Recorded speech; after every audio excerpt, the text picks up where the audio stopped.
point. So, in terms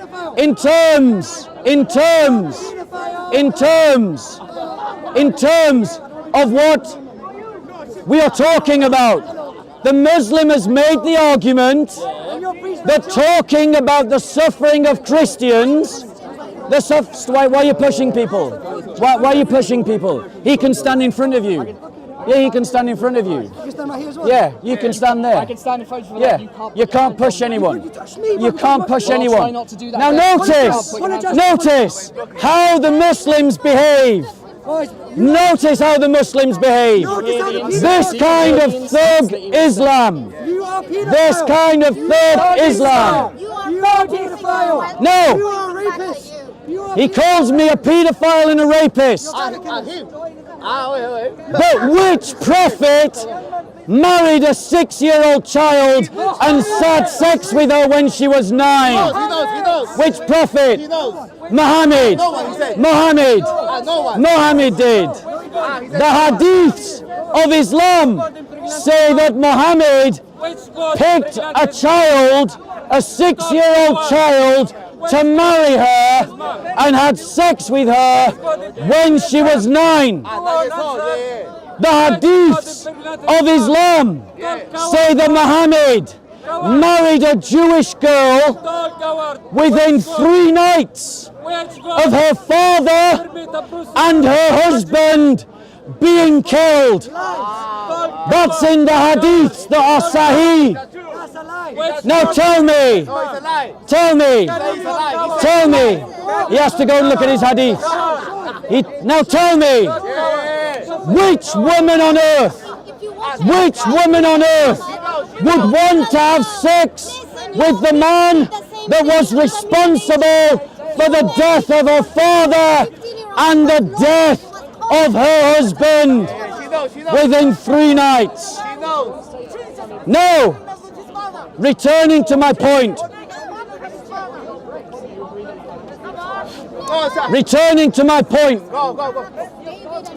Because the sister has asked a question, but she's lost interest in the answer. But Christians, we should not be kowtowed into thinking that we cannot speak up for our brothers and sisters. Any voice that tells us that we should not talk about our brothers and sisters should be brought out and demonstrated as the hypocrites they are.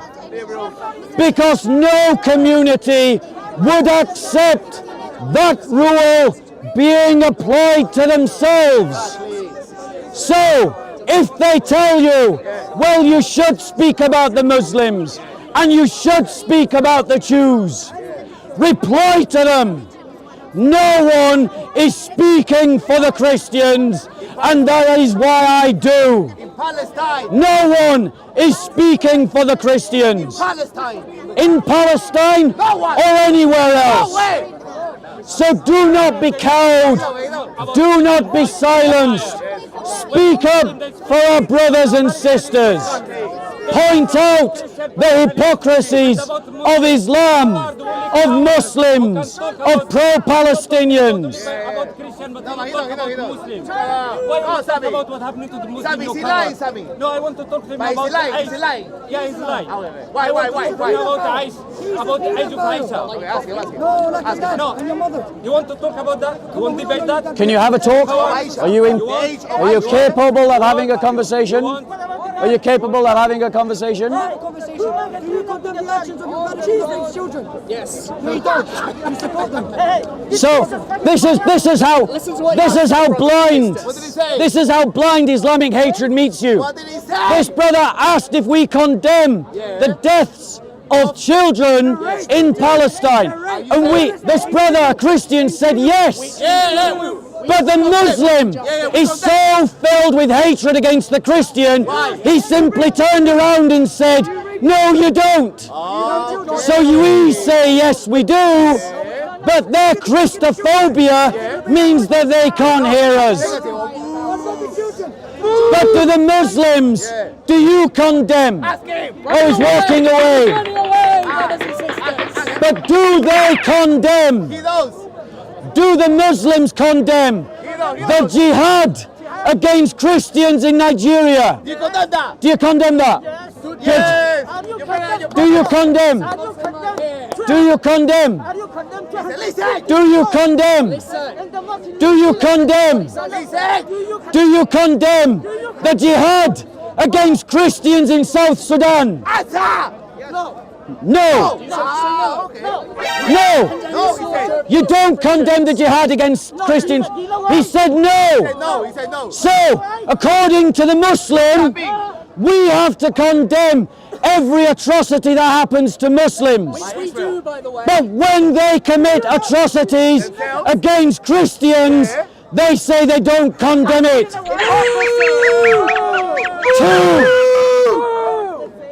2 million Christians died in South Sudan because of an Islamic jihad that happened for 18 years. Same mentality. Black Christian children were taken as slaves. Black Christian women were raped. But he doesn't condemn it. He does not condemn it. This is a Muslim in London that does not condemn the murder of 2 million people. He does not condemn the slavery of children. He does not condemn the rape of women. Ladies and gentlemen, open your eyes. This is not right-wing propaganda. It's not liberal propaganda. He's not an actor. He's a Muslim. And he was asked, does he condemn the jihad in South Sudan? And he says no. Stand up to these jihadis. Stand up to these Salafists. Stop being cowed by the liberal media into thinking that you cannot oppose this jihadi scum, this jihadi trash, this Salafist filth. You must oppose them. You must stand up to them. Do not be afraid of the jihadis. Do you condemn the jihad in South Sudan? Do you condemn the Bible? Answer the question. Do you condemn the Bible? No. Do you condemn the Bible? Do you condemn? Okay, just so you can all hear his answer again. He asked me, do I condemn the Bible? We're going to do a question for a question, sir. I'm going to. Do I condemn the Bible? The answer is no, I do not. Now, 1 second. Why? 1 second. Now, 1 second. Do you condemn the jihad against South Sudan? No. Did you all hear that? Slavery, rape, and 2 million deaths. And he won't condemn it. He won't condemn it. Wake up, Europe. These people are living amongst you. Wake up, Europe. These people are amongst you. Stand against them.